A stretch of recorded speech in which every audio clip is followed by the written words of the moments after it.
എല്ലാവർക്കും നമസ്കാരം. ഇന്ത്യൻ റെയിൽവേയിൽ പ്രത്യേകിച്ച് കേരളത്തിലൊരു സ്ഥിര സർക്കാർ ജോലി നേടാൻ ആഗ്രഹിക്കുന്നവർക്കായി ഇപ്പോൾ വളരെ പ്രധാനപ്പെട്ട ഒരു അവസരം എത്തിയിരിക്കുകയാണ്. പുതിയ റിക്രൂട്ട്മെന്റ് നോട്ടിഫിക്കേഷൻ പുറത്തിറങ്ങിയിട്ടുണ്ട്. ഇതുമായി ബന്ധപ്പെട്ട മുഴുവൻ വിവരങ്ങൾ നമുക്ക് വിശദമായിട്ട് പരിശോധിക്കാം. വീഡിയോയിലോട്ട് കടക്കുന്നതിന് മുമ്പായിട്ട് ചാനലിൽ വീഡിയോ ആദ്യമായിട്ട് കാണുന്നവരാണെന്നുണ്ടെങ്കിൽ സബ്സ്ക്രൈബ് ചെയ്യുക. തൊട്ടടുത്ത് കാണുന്ന ബെല്ലൈക്കൺ കൂടി അമർത്താൻ ഞാൻ ഇടുന്ന വീഡിയോയുടെ നോട്ടിഫിക്കേഷൻ ഉടനടി തന്നെ നിങ്ങൾക്ക് ലഭിക്കുന്നതായിരിക്കും. കൂടാതെ ജോലി തേടുന്ന സുഹൃത്തുക്കളിലേക്ക് ഇൻഫർമേഷൻ ഷെയർ ചെയ്ത് എത്തിക്കാം. വീഡിയോയ്ക്ക് ലൈക്ക് ചെയ്ത് സപ്പോർട്ടും തരാം. ഈ റിക്രൂട്ട്മെന്റിനായുള്ള അപേക്ഷകൾ 2026 മെയ് 15 മുതലാണ് ആരംഭിക്കുന്നത്. അപേക്ഷിക്കാനുള്ള അവസാന തീയതി 2026 ജൂൺ 14 അതായത് ഈ കാലയളവിനുള്ളിൽ നിങ്ങൾക്ക് ഓൺലൈൻ വഴി അപേക്ഷ സമർപ്പിക്കാം. അതിനാൽ സമയപരിധി ശ്രദ്ധിച്ച് തന്നെ അപേക്ഷ നൽകുന്നത് വളരെ പ്രധാനമാണ്. ഈ നോട്ടിഫിക്കേഷൻ പുറത്തിറക്കിയത് ഇന്ത്യൻ റെയിൽവേ ആണ്.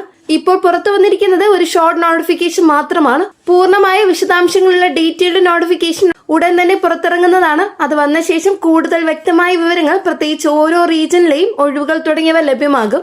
ഈ റിക്രൂട്ട്മെന്റിലൂടെ നിയമനം ലഭിക്കുന്നത് അസിസ്റ്റന്റ് ലോക്കോ പൈലറ്റ് എന്ന തസ്തികയിലേക്കാണ്. ഈ പോസ്റ്റിലേക്ക് അപേക്ഷിക്കാനുള്ള യോഗ്യതയായി ITI, ഡിപ്ലോമ അല്ലെങ്കിൽ എഞ്ചിനീയറിംഗ് യോഗ്യതയുള്ളവർക്ക് അപേക്ഷിക്കാം.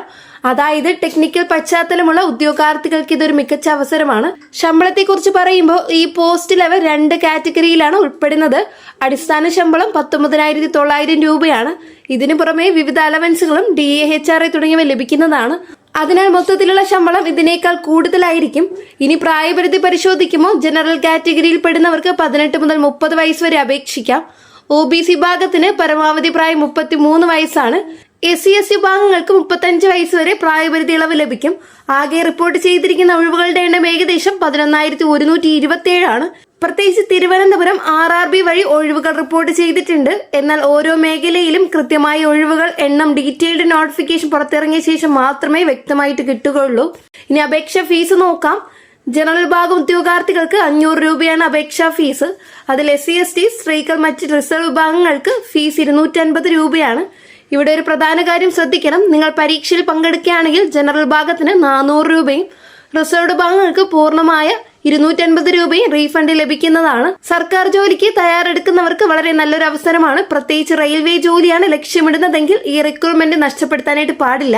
ഡീറ്റെയിൽഡ് നോട്ടിഫിക്കേഷൻ പുറത്തിറങ്ങിയ ശേഷം കൂടുതൽ വിശദമായ വിവരങ്ങൾ, സിലബസ്, പരീക്ഷാ രീതി, മേഖല പ്രകാരമുള്ള ഒഴിവുകൾ തുടങ്ങിയവ ഉൾപ്പെടുത്തി ഒരു വിശദമായ വീഡിയോ തയ്യാറാക്കുന്നതായിരിക്കും. ഈ ഒരു അവസരം പരമാവധി ഉപയോഗപ്പെടുത്തുക. നിങ്ങൾക്ക് എന്തെങ്കിലും സംശയങ്ങളുണ്ടെങ്കിൽ കമന്റിലൂടെ രേഖപ്പെടുത്തുക. ഇനിയും ഇതുപോലുള്ള state government, central government job updates നിങ്ങൾക്ക് ലഭിക്കുന്നതിനായിട്ട് ചാനൽ സബ്സ്ക്രൈബ് ചെയ്യാൻ മറക്കരുത്. ഞാനെടുത്ത വീഡിയോയുടെ നോട്ടിഫിക്കേഷൻ ഉടനടി ലഭിക്കാൻ ബെല്ലൈക്കൺ അമർത്താം. കൂടാതെ ജോലി തേടുന്ന സുഹൃത്തുക്കളിലേക്ക് ഇൻഫർമേഷൻ ഷെയർ ചെയ്തെത്തിക്കുക. വീഡിയോയ്ക്ക് ലൈക്ക് ചെയ്ത് സപ്പോർട്ടും തരാം. നെക്സ്റ്റ് ഒരു ജോബ് അപ്ഡേറ്റുമായിട്ട് കാണാം. എല്ലാവർക്കും നന്ദി, നമസ്കാരം.